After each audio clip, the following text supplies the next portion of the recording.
The Mojave Wasteland, like many locales in the bombed-out ruins of America, incurs no shortage of tragedy. Families growing up in the wastes face endless hardships, and if securing food and water wasn't difficult enough, they must also face the daily threat of raiders, mutants, and cannibals. In the survival meat grinder that is post-apocalyptic America, even the strong won't face optimistic odds for survival. A wastelander's best bet is luck. And in the ruins of Sin City, obscured by the shadows cast forth from the pre-war megaliths, a lone figure stands, bearing his own scars and a story.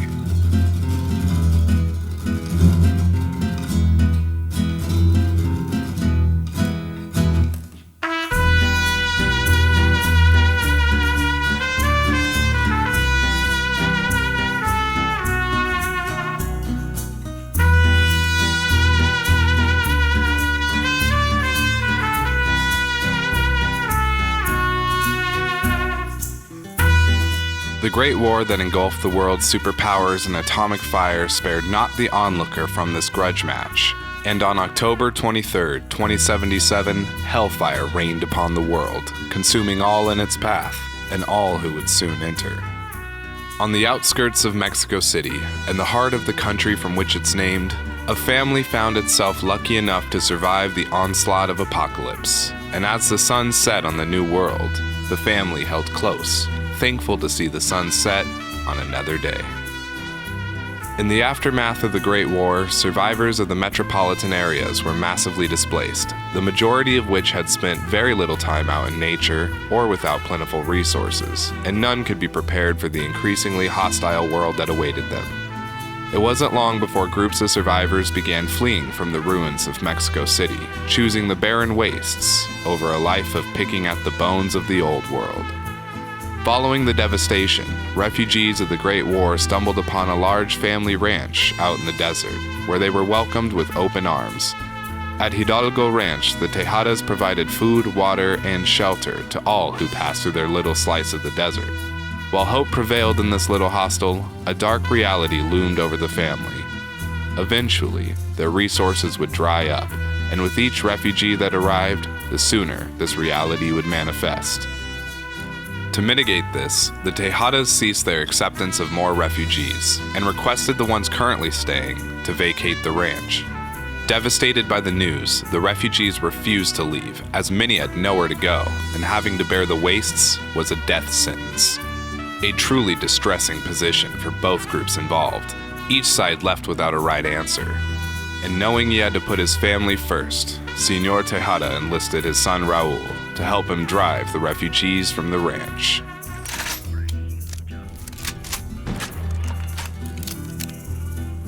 They loaded their guns and prepared to do what no man ever wants to. The pair confronted the group, with guns drawn, and forced them from the ranch grounds. After securing his family's future, Señor Tejada rested, thankful to see yet another sunset with his family. Although war never changes. And following these events, in the dead of the night, a splinter group of refugees, enraged by the Tejadas' insolence, retaliated against them.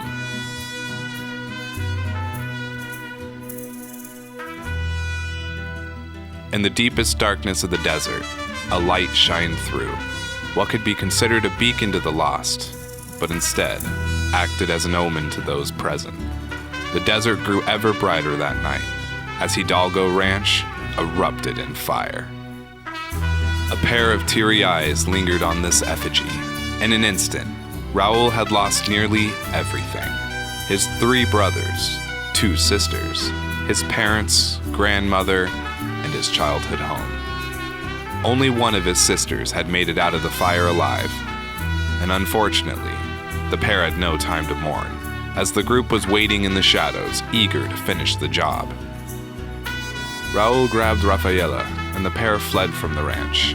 Members of the group had engaged in pursuit after them, but were quickly picked off by Raul's staggering marksmanship. And while the embers of vengeance raged in his heart, he did not return to finish them off. He may have lost everyone, but he still had Rafaela, and she needed him to keep her safe, not fixated on vengeance.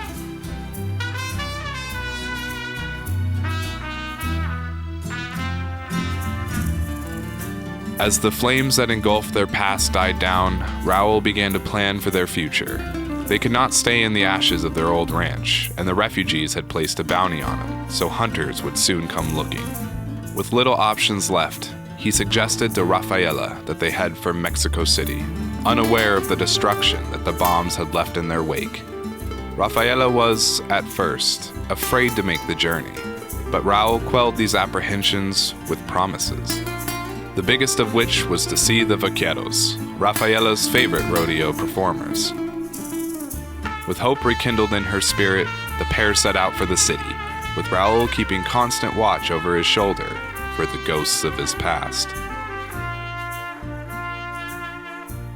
Like many locations in the post-war world, Mexico City had been reduced from a thriving metropolis to a radioactive ruin. The survivors forced to loot and pillage for necessary resources had already begun to form the first raiding tribes. While life in the city has not been what the pair had hoped for, they managed to make the best of their situation, establishing a base camp and scavenging whatever they needed from the ruins. Shortly after arriving, Raul began to notice small, scorching burns appearing in various places on his body. Unaware of the cause of this ailment, Raul was unable to properly combat it and was forced to rely on any medicine he could scrounge up to try and treat it. These expeditions eventually led Raul to an old novelty costume shop, and while not a great place to locate medicine, Raul is hopeful he could find something inside that he could slice up to bandage his burns with. While searching, he encountered an old vaquero outfit hanging on one of the racks, untouched. A glint of memory shined in his mind. The fire, his family, the pain, and his promise to Rafaela. He seized the vaquero outfit from the rack and made good on his promise. Rafaela, upon seeing her brother dressed as her favorite rodeo performer, let out a laugh, much to Raul's delight. It was the first time she had laughed since the bombs fell, and it would also be the last. In the coming months, legend of a ghost spread like wildfire as sightings of a gunslinging vaquero became more and more numerous. Raul had always been a crack shot, and with the ruins as dangerous as they were, he had never been as practiced as he was now. His legend grew to a point where the visage of a vaquero on the horizon was enough to send most wastelanders fleeing for their life. But with great notoriety comes increased attention from those looking for a challenge. This worried Raul, but he refused to stop wearing the outfit due to the happiness it brought Rafaela. As time passed, Raul's legend continued to grow, and feeling optimistic about their chances, Raul began to envision a future for the pair where they could carve out their own niche in the area, permanently. However, this optimism would soon fade, and Raul would never again be the same. After countless time in the radioactive city, and with each passing day, Raul began to rapidly succumb to his illness, becoming so weak he was no longer able to assist Rafaela in scavenging. Alone, and left with no other options, Rafaela was forced to venture out into the wasteland on her own in order to scavenge and provide for them both. It wasn't so bad at first. Rafaela had been cautious and had always returned from her excursions, until one day, she didn't. Raul, worried sick for his sister, pried himself from his rest and ventured toward the location that Rafaela was scavenging at. Stumbling inside of an old food market, Raul's nightmare had been realized. Lying on the ground in front of him was everything that Raul had left in this accursed world. His beloved little sister, Rafaela, mangled beyond recognition. Only identifiable by the tiny scar on her knee that she had since she was a little girl. As is always the case, first it rains, then it pours. Raul scoops his sister up in his arms and sobs goodbye to the last good thing in his life. The ghost in Mexico City? The locals whisper to one another upon viewing the massacre before them. Raiders lay dead en masse around them, killed to the last man. Magnum shells litter the ruins as a lone figure stumbles off into the sunset.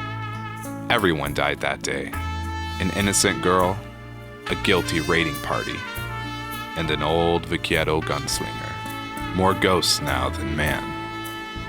Raul had his vengeance, but it did nothing for him. Rafaela was gone, and he believed it was his reputation that sealed her fate. He left Mexico City, hanging up the vaquero outfit, and with it, a lifetime of painful memories.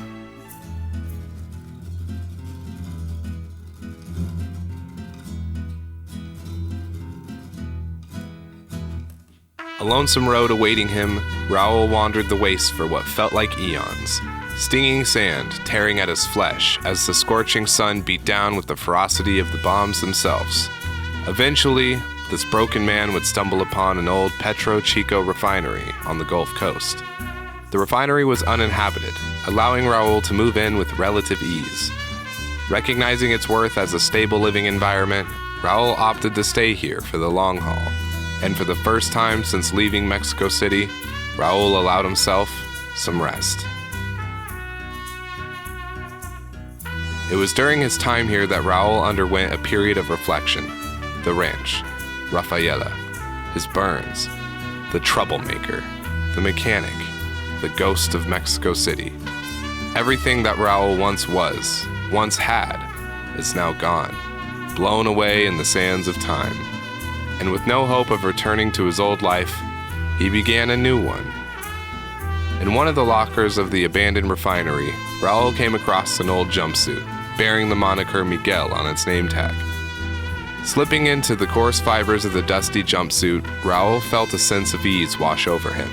He adopted this moniker for his own, and left the refinery to begin again. A new man, with a new name and a new home. Raul wandered again, just as he had in the years prior, eventually landing himself in the city of Tucson, a thriving settlement in the wastes of Arizona. Tucson was far from perfect, but there was always work to be done for a mechanic and handyman. Raul settled here, embracing the life of a general laborer, his guns stowed lest they bring him to trouble, yet again. 75 long years faded with the ever-shifting sands of the desert, carrying with them the grains of Raul's past. The life he had once lived, now nothing more than a distant memory. And for once since his time spent with Rafaela, he was at peace. That was, until he had a chance encounter with a prostitute named Claudia. Claudia worked at the local brothel in Tucson, and to Raul's surprise, bore a striking resemblance to Rafaela. Spurred on by the sense of duty to his long-lost sister, he began to look after Claudia, a watchful eye in the city, an attempt to atone for his failure to protect his Rafaela. But as we know, tragedy always strikes in threes, and Raul was due.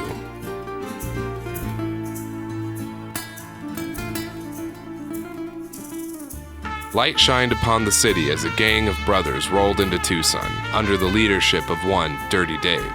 They came to town seeking ammunition, and fatefully, Raul ended up as the one to sell it to him. This was not uncommon, as ammunition is a highly sought-after commodity in the wasteland, and while he despised selling to these raider types, Raul still had to make a living. After the transaction, the gang decided to let loose at the brothel down the road. Soon after, Raul heard screams emanating from the brothel. Concern for Claudia shot through him as he frantically grabbed his guns and rushed to the scene. What he witnessed in those moments sunk his heart. Dirty Dave's gang had shot up the brothel, using the ammunition Raul had sold to them, and 4 of the workers lie dead on the floorboards. Claudia, He thought, where is Claudia? but she was nowhere to be found. The gang had abducted her in the midst of their attack. Raul stood frozen for a minute as images of Rafaela played in his mind. How, he thought, how could this be happening again? No, he would not fail her. He would not fail her like he failed Rafaela. Resolute, Raul embarked immediately after the gang, resolved to track them through the wastes if it was the last thing he did. When they slept, he walked. When they ate, he followed their breadcrumbs. When they stopped to take a piss, he continued on. For 3 days, Raul chased after Dirty Dave and his brothers, and when he closed the distance, he found them, but not before he found her. The remains of Claudia lie amongst the sands, 2 bullet holes adorning her visage, 1 for each eye. He failed. Again.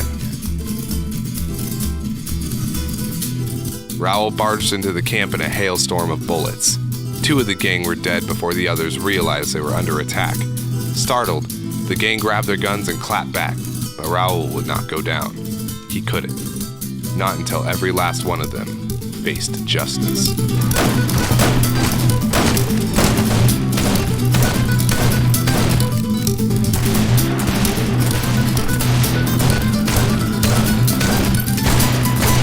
When the smoke cleared, Dirty Dave and his gang lay dead, and Raul wasn't far behind them. He had taken a series of shots in the standoff, but out of stubbornness and spite for Dirty Dave, Raul stayed alive. In the following days, Raul sustained himself at the camp until he regained his strength. When Raul's strength finally returned, he made the long, hard journey back to Tucson, empty-handed and broken-hearted. While his body recovered well, his mind did not. In the aftermath of Claudia's death, Raul became increasingly depressed.